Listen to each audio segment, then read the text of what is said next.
کچھ عرصے کے لیے پیغمبر صلی اللہ علیہ وآلہ وسلم پر وحی کا نزول بند ہو گیا۔ اس دوران ان کے پاس جبرائیل علیہ السلام تشریف نہیں لاتے تھے۔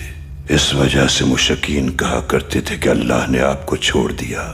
جب پیغمبر صلی اللہ علیہ وآلہ وسلم نے اعلان اللہ کی دین کی طرف لوگوں کو بلانا شروع کیا، اسی وقت سے مشرکین اور منافقین آپ کے دشمن بن گئے۔ اس طرح آپ کی مشکلات میں اضافہ ہو گیا۔ ایسی صورتحال پیغمبر کو غمزدہ کر دیتی تھی اور ان کا واحد سہارا اللہ کی ذات تھی۔ اللہ کی وحی طاقت اور قوت دیتی تھی انہیں، دین کی تبلیغ میں رہنمائی کرتی تھی ان کی۔ جب تک وحی کا سلسلہ رکا رہا تب تک ہمارے نبی اپنی راحت کے واحد ذریعے سے محروم رہے۔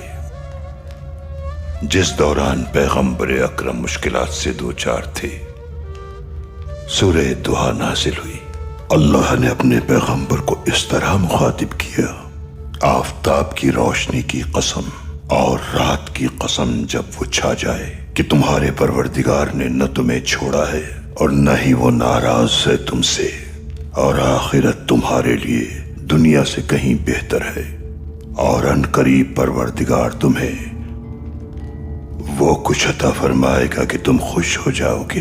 بھلا اس نے تمہیں یتیم پا کر جگہ نہیں دی اور رستے سے ناواقف پا کر رستہ نہیں دکھایا تمہیں، اور تنگ دست پایا تو غنی کر دیا؟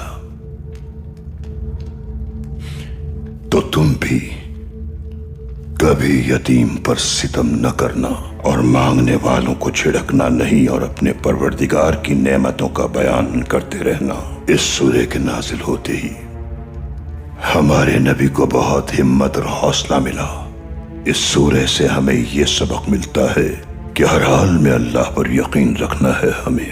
بغاوت اور فتنوں کے دور میں جب ظالم مظلوم پر حاوی ہو جاتا ہے، ظلم حد سے بڑھ جاتا ہے، دنیا میں بھائی بھائی کا دشمن بنا ہوا ہے، ایسے وقت میں ہمارا فرض ہے کہ دین کی روشنی پھیلائیں اور بلا خوف و خطر نیک اعمال بجا لائیں۔ اگر نیک اعمال کا صلہ اس دنیا میں نہ بھی مل سکے تو ان کا صلہ آخرت میں ضرور ملے گا۔ اپنے بندوں سے اللہ کا یہی وعدہ ہے، البتہ یہ راستہ مشکل ضرور ہے، لیکن ہمارے رب نے فرمایا ہے کہ کیا تم یہ سمجھتے ہو کہ اتنی آسانی سے جنت کی آسائشیں حاصل کر لو گے؟